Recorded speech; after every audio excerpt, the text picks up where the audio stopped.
Good morning, people. Happy Saturday. It is April 12th, 2025. This is going to be the first of what I hope to become a live series of topics that you guys as viewers give me to cover. This time is not live, but going forward, hopefully starting next weekend, we'll shoot for a YouTube live session where we'll already have a topic that you guys gave me. And then we'll cover it and we'll talk about it live between each other. So if you're interested in that kind of thing, please let me know. This one is pre-recorded, but future ones I hope to do live with you guys. Thanks for watching. I hope this is informative information for you, and I'll see you on the other side.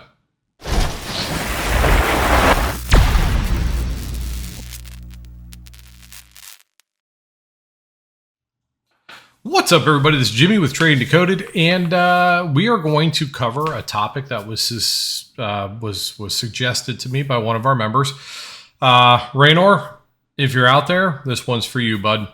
Now, Raynor asks, Jimmy, can you do a video on why we do the opposite of what we're supposed to do? For example, if the market is trending down, we know we should be buying, basically buying puts at a pullback. Or pullback, buying puts on a pullback at resistance, but instead we're trying to pick bottoms. Well, the real reason that this happens are several. Number one, it really depends. Do you have a bias? A lot of people have a call bias, and as a result of having a call bias, you will find every reason to continue to buy calls.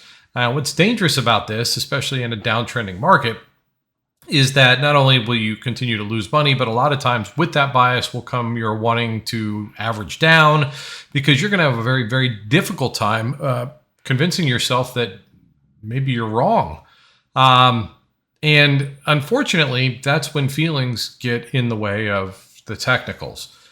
We have rules for when we should be taking calls in a downtrending market. Number one rule is to wait for the trend that is down to be broken, right? You can draw a trend line. If we close on the other side of the trend line, well, then puts come off the table. It doesn't mean calls all go on the table just yet, but we want to know the reason we were looking for calls or for puts in the first place was because we're trending down. We don't want to play against the trend. Now, another reason that you might be trying to buy calls is if we have been trending down for any length of time, it's natural to feel like, man, I missed the move.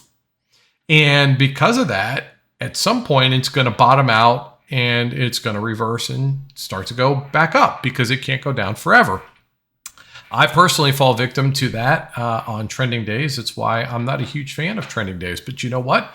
A lot of people fall victim to that on trending days, because on good green days or good red days, meaning a nice trending day up or down, I find through our community that a whole lot of people don't do very well with those. And I suspect that it's because we feel like we waited too long to get into a move that has to be ending soon.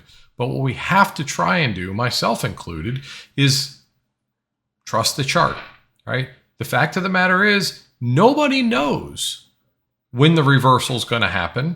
We know it will eventually. We just don't know when. We don't know what resistance on an uptrend is going to be the last resistance. We don't know what support on a downtrend is going to be the last support. What we do know is that if we can draw a trend line, then we know we're still moving down or we're still moving up. If we breach and close on the other side of one of those lines, let that be a reason to be on alert. Okay? If we have a downtrend line and we close on the other side of it, wait, do nothing. If you're in puts, you want to stop out of your puts at that point. But if you're trying to get into calls, make sure you're not at a resistance. If you are, is there enough room to the upside if you got in to calls to make money, given that the next resistance is far enough away? And we want to use those same rules to the downside. If we are putting in higher lows, that is an uptrend or a wedge to the upside. Either way, those are not good for puts, right? So we have to trust the chart. So many times in trading, our heart and our emotions get involved in these trades, and it makes us do funny things. Think about relationships you've probably had in the past. I know I have. How many stupid things in your life has love made you do? Right? You can know your girlfriend's cheating on you or that she's not the best person for you. She's not nice. She doesn't do anything that makes you happy, but we still stay with them, right? And you could do that with your job. How many of you out there can't stand your job, but here you are sitting at your job? Now, the reason for that is because it's comfortable. It's not inconvenient. It's going to be inconvenient for you to leave your job to go try and find another job. And that with it becomes uncomfortable. So we don't like to be uncomfortable as human beings. Well, it's the same thing in trading. When the chart has moved down far enough, you don't feel comfortable getting into puts because you feel like you're going to be buying the bottom. Just need you to know that that's very, very understandable. It's natural. It's even very difficult for people to buy puts during a downtrend when we're pulling back versus when we're moving down.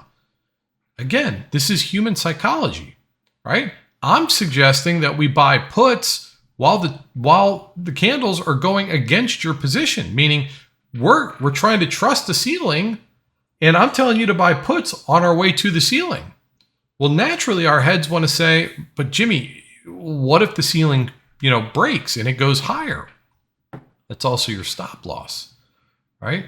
But if you can what if yourself out of every single trade, okay? What if it does? I always say, what if it doesn't? What if the ceiling holds and we jump into puts and it goes straight down? Well, there's a bunch of pluses in that scenario. Number one, you start seeing profits immediately. Number two, you have a nice tight stop loss, right? If you wait for the trade that is guaranteed to win, you'll be waiting forever. Just remember that. Okay. Yes, there's going to be times where you trust the chart and the chart fails you and you lose money. That's part of trading. You can't get away from that. It is what it is. Nobody has a 100% win rate. No trade setup works 100% of the time. It doesn't matter how you do it. Nobody has a 100% win rate, and no strategy produces a 100% win rate. So play a position that you're comfortable with, a responsible position size. Try to learn to trust the chart. Understand that the best times to get into trades are often the most uncomfortable times, right? If a trade feels comfortable to you, it's probably too late to get into. Now, there will become a time where you've done this long enough that buying the pullback is more comfortable than the breakout. Now, inherently, breakouts are always going to be more risky, but they feel more comfortable. Because you're buying a breakout of a move, you are being proven that it was going to work, right? So if I buy a pullback and it starts to go down in my direction, meaning I'm buying a put during a downtrend in a pullback, and I know that, hey, if I just make it to the next support down, I'm going to be in profit. Whereas you don't feel comfortable buying the pullback, but after we get down to the support, you've seen that buying puts would have paid, and our brains trigger a buy and say, okay, it's proven to be true, let's go. But it's also the worst time to buy it because you're sitting on support. So you got to be really careful, and you've got to push yourself to trust the chart and not your feelings. Again, it's the hardest part of trading. I struggle with it. Everybody that I know struggles with it. It's very, very difficult to ignore your feelings and go by the chart. So I hope that this answers some of the question as to why you might be wanting to do the opposite. And the one thing I can tell you is that try really, really hard with a really small position size to acclimate yourself to trusting more the chart and not your heart. So if you guys got any useful information in this video, please like, share, and subscribe. Join our Discord community. Well, we talk about this kind of stuff all day long, along with trade setups and that kind of stuff. There is a link down below. We'd love to have you. As soon as you show up, your first week starts as a completely free thing. No canceling of credit cards or anything like that. Just show up and try and learn something. But other than that, I hope you all have a fantastic day. Till the next one. Oh, by the way, if this kind of stuff is something that interests you guys, leave me some topics. I'll try and do one of these videos maybe once a week, twice a week, where I can answer some questions with some struggles you may be having specifically, and we'll go that route. So till the next one, I love you guys. See ya.